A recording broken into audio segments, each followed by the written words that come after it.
Eu sou Caetano Veloso, colunista da Mídia Ninja, e hoje vou entrevistar o professor, que não quer ser chamado de professor, meu amigo, o admirado, justamente admirado, pensador, sociólogo, analista político, português, Boaventura de Souza Santos. Eu já estive com ele uma vez em São Paulo e agora tenho a alegria de encontrá-lo outra vez para fazer algumas perguntas que muitos brasileiros devem estar se fazendo. E eu quero começar pela questão da democracia neste momento no mundo. Antes de ser um dos sociólogos mais citados do mundo e de ter sido um dos fundadores da Faculdade de Economia da Universidade de Coimbra, antes de ter publicado 93 livros e mais de 40 artigos em revistas científicas e de ser agraciado 21 vezes com doutoramentos honoris causa, antes de ser professor universitário em Portugal, no Reino Unido, na Espanha, no Brasil e nos Estados Unidos, antes de ser entrevistado por Caetano Veloso, Boaventura de Souza Santos foi o filho único de um casal da classe operária e que nasceu na Coimbra de 1940.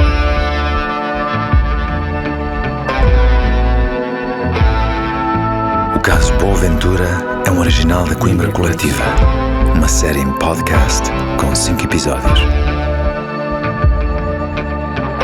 Episódio 2. Alô, Jacarezinho.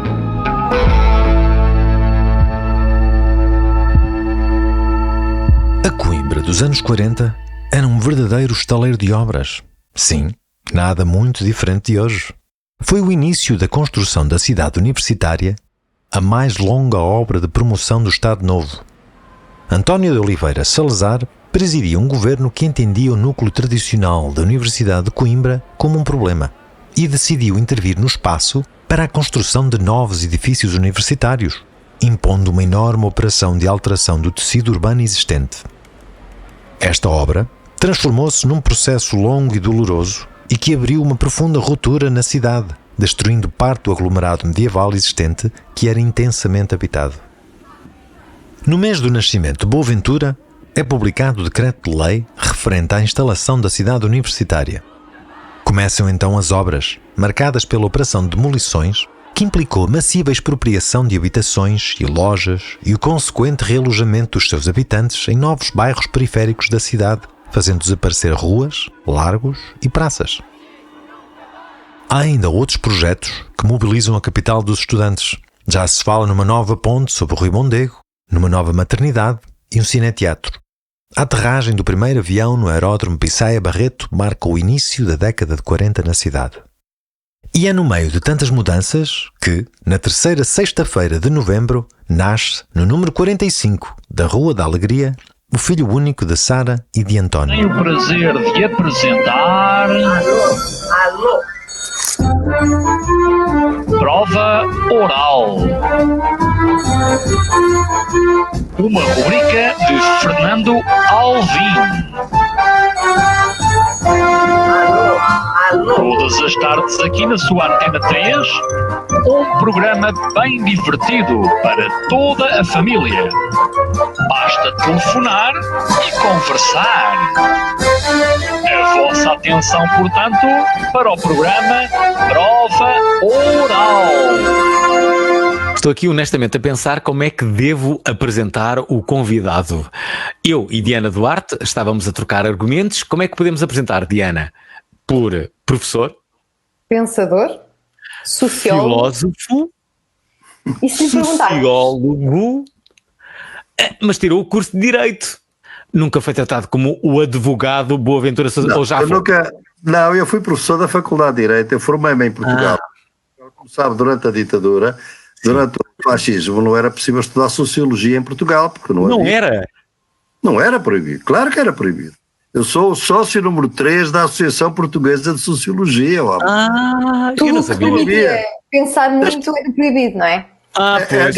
Não, o Salazar dizia que a Sociologia era socialismo. nós que queríamos estudar Sociologia, primeiro a coisa mais próxima era o Direito. Eu, portanto, fui um bom aluno, fiquei na Faculdade de Direito como assistente. Fui fazer Filosofia na Alemanha Ocidental e depois fui fazer o doutoramento em Sociologia do Direito numa universidade americana, na Universidade de Yale, em 1974 e depois 73, 74, depois voltei a Portugal e depois já, obviamente, comecei como sociólogo a trabalhar e a criar os centros sociais. Foi isso. E consta que foi o primeiro filho da classe operária a entrar na faculdade e também o melhor aluno dessa classe. Foi o melhor aluno da faculdade? Exatamente. Não, exatamente. Era o senhor nem imagina como era a Faculdade de Direito, a Universidade em geral, aliás, não havia outra, havia também outras universidades, mas a Universidade de Coimbra era aquela considerada mais antiga e sobretudo a Faculdade de Direito, era muito elitista, não é? Mas o escândalo não era eu ser o primeiro filho da classe operária, era ser o melhor aluno. Vou-vos contar uma história que vão gostar. O meu pai era cozinheiro, chefe de cozinha de um restaurante que na altura era muito famoso em Coimbra, é famoso porque fazia um bife à Nicola, que era uma coisa horrível, porque era 200 gramas de manteiga num bife, mas enfim. António Santos, pai de Boaventura, fez muito desses bifes no Café Nicola, sim, mas antes foi o cozinheiro da Pensão Primavera que ficava na Rua da Sota, hoje conhecida pelo famoso restaurante Zé Manel dos Ossos. Mas isso são outras frituras. António veio, aos 19 anos, da sua aldeia Quintela, em São Pedro de Alva, para trabalhar em Coimbra. Começou na Pensão Primavera, onde conheceu Sara Souza, que fazia limpezas nesta pensão. Casaram-se e Sara passou a ficar em casa, a acumular as funções de costureira, parteira e benzedeira. Fora todo o trabalho doméstico, claro. Uma família operária, portanto, que vivia numa casa sem livros, mas com harmonia, onde Boaventura precisava descobrir uma maneira de ajudar, e foi o que ele fez. Com 12 anos, já dava explicações de matemática aos miúdos mais novos da sua escola, o Liceu Dom João III, e juntava algum dinheiro. No fim da adolescência, e já tendo cogitado terminar o 7º ano e ser mecânico de automóveis, Boaventura, então com 18 anos, entra para a Universidade de Coimbra através da porta mais famosa, o curso de Direito.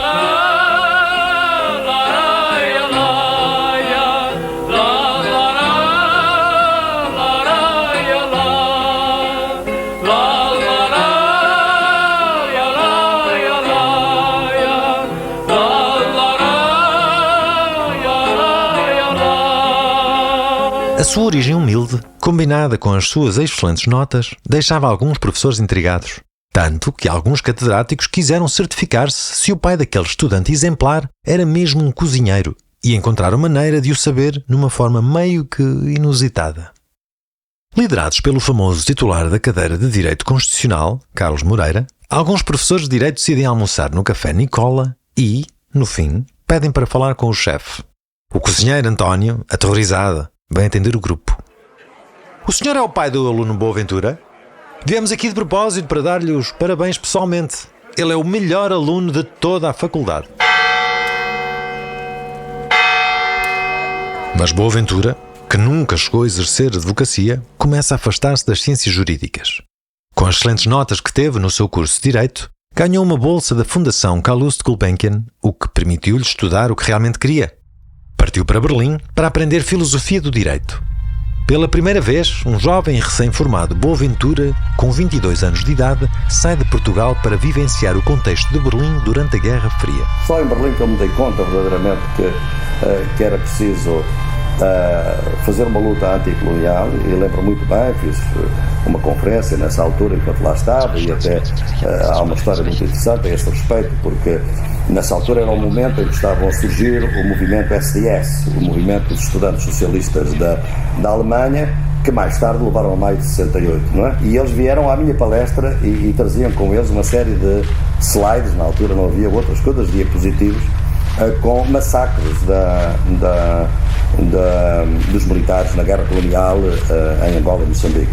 E vinham a fazer exatamente com o objetivo que eles costumavam fazer, que era sempre que alguém vinha defender as ideias colonialistas, eles interrompiam a sessão, punham a sua máquina de diapositivos e então mostravam e denunciavam o que estava a fazer. A verdade é que realmente, aliás, o meu texto chamava-se Portugal da Serva des Colonialismos, Portugal, o herdeiro do colonialismo, e era uma crítica realmente nessa altura à política colonial do Estado português. E nessa altura, no final da sessão, foram estes que vieram ter comigo e dizer: nós viemos aqui para perturbar e para, se possível, anular a sua conferência, porque, sendo português, esperaríamos que fosse defender o colonialismo português, mas uma vez que eu não o fez, se quiser, junte-se à nossa organização. Obviamente que eu não o fiz, disse que era estrangeiro. Aliás, as minhas motivações políticas nessa altura não eram as que tenho hoje, não é? Possivelmente nesses anos. E nessa altura, essa foi, enfim, alguma da minha atividade, mas trabalhava muito, e foi para mim uma experiência muito importante poder viver em Berlim, dividido pelo muro, não é? E eu, como estrangeiro, era uma coisa inédita haver um português em Berlim, não é? Aliás, os meus primeiros colegas perguntaram-me se Portugal era no norte da África. Em 1963, ingressa numa pós-graduação em Filosofia do Direito da Universidade Livre de Berlim e chega por lá pouco tempo depois de ter sido levantado o Muro de Berlim. Nesta época, Boaventura tinha uma namorada do lado leste de Berlim, o que significava atravessar quase todos os dias aquele muro. A experiência de viver a Alemanha partida ao meio marcou o seu pensamento crítico. Aquele foi um contacto muito concreto com o comunismo stalinista. É este Boaventura que tinha como colegas os primeiros dirigentes do movimento estudantil europeu, que regressa a Coimbra para trabalhar como professor assistente na Faculdade de Direito. Claro que não daria certo. As hierarquias sociais, as elites académicas, os humores dos catedráticos e a sociedade portuguesa. Era tudo demasiadamente fechado e asfixiante. Qualquer rebeldia intelectual era fortemente punida. Ele precisava de sair dali.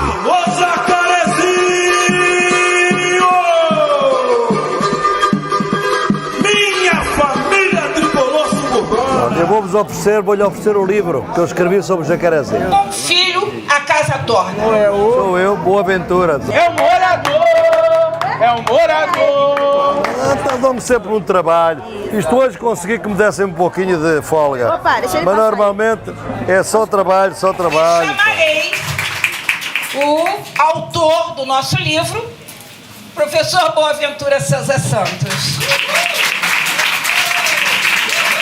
Jacarezinho era, nesta zona norte, da operária, 60 mil habitantes.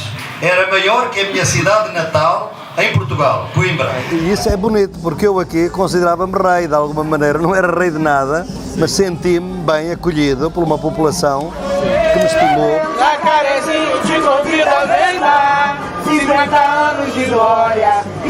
Eu tenho inveja destas camisas. Eu dava tudo para ter uma camisola destas. Uma camisa.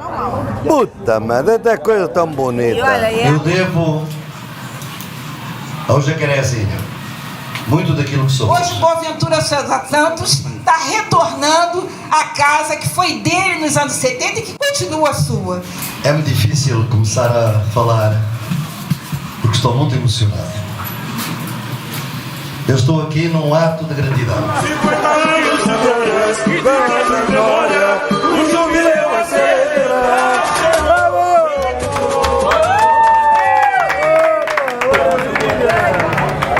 Não se livra de mim, que eu vou voltar. Hein? Em 1969, começa o seu doutoramento na Universidade de Yale, nos Estados Unidos. E decide que faria a sua pesquisa de campo na favela do Jacarezinho, no Rio de Janeiro.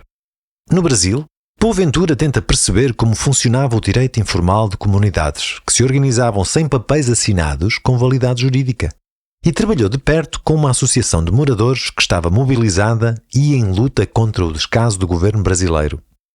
Através dos fenómenos jurídicos, ele queria analisar o Jacarezinho numa perspectiva sociológica e chega mesmo a alugar uma casa naquela comunidade. Aquela época faz com que Boaventura se envolva num autêntico processo de descoberta do marxismo. Viveu algum tempo nessa favela brasileira, não o tempo que esperava, porque o seu visto foi cancelado por razões de perseguição política. Sim, o Brasil ainda estava sob ditadura militar. Aquele abraço, alô Rio de Janeiro. Aquele abraço, todo o povo brasileiro.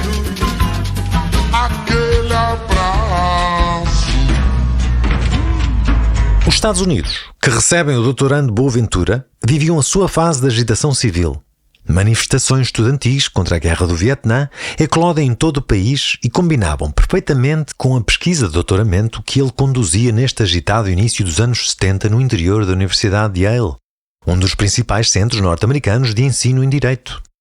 Esta viragem académica, do Direito para a Filosofia e desta para a Sociologia, trazia propósitos provocatórios mais do que evidentes. Boaventura escolheu seguir um caminho de vertiginosa transformação, tanto científica como política, e em poucos meses passou do direito penal para a criminologia, desta para a sociologia do direito e, finalmente, para a sociologia. Foi o início de um percurso académico destinado a provocar rupturas, e hoje é fácil reconhecê-lo entre aqueles que transgridem porque são detentores do capital de distinção e, no caso de Boaventura, a transgressão incluía uma outra provocação, que envolvia o ensino e a investigação sobre direito em Coimbra, onde ele próprio tinha adquirido as suas bases e para onde iria voltar.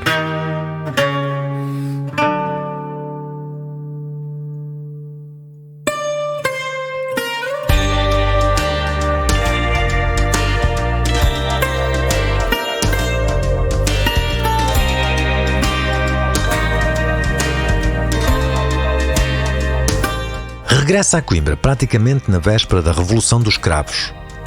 E ele viveu o 25 de Abril de forma absolutamente intensa. Era agora professor do curso de Sociologia na recém-inaugurada Faculdade de Economia, que também ajudou a fundar junto com outros colegas liberais.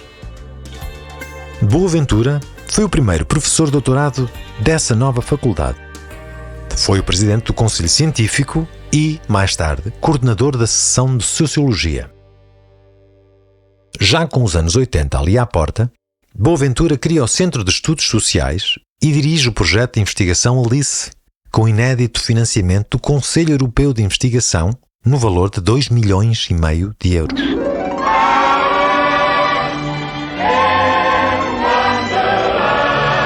Este, o Alice, é um projeto-chave. O nome é uma óbvia homenagem à protagonista da mais famosa obra de Lewis Carroll. Boaventura buscava a capacidade de Alice de se espantar diante do mundo.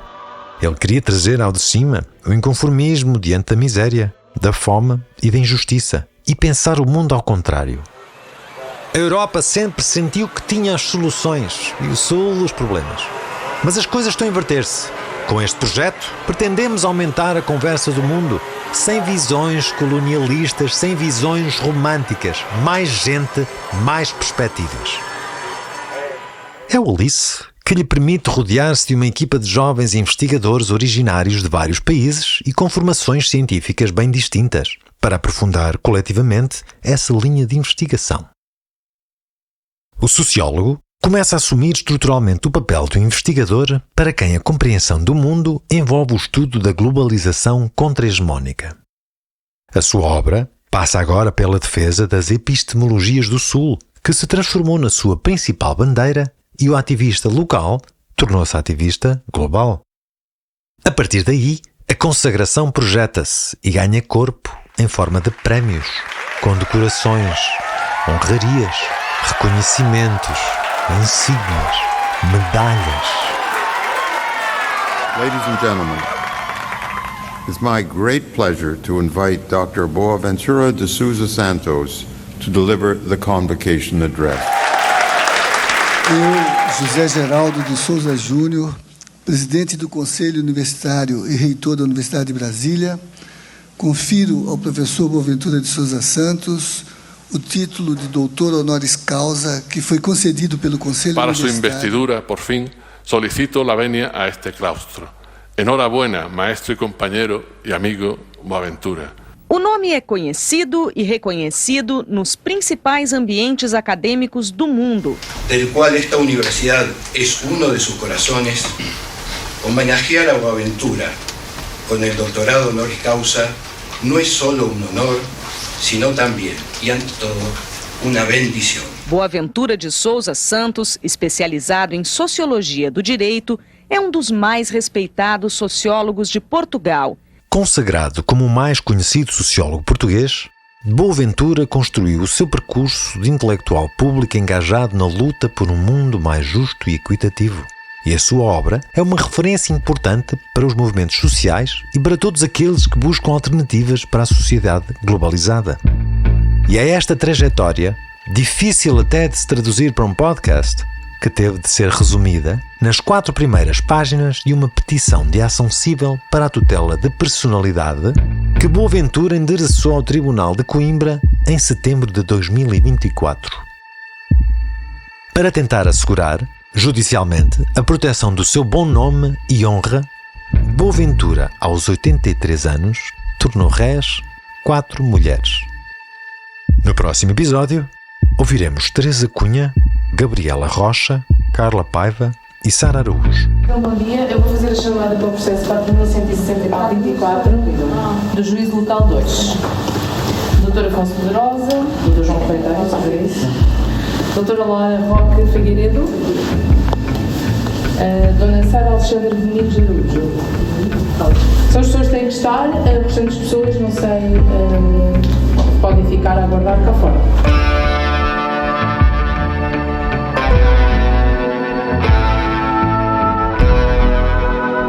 O caso Boaventura é um original da Coimbra Coletiva, uma série de podcast com 5 episódios.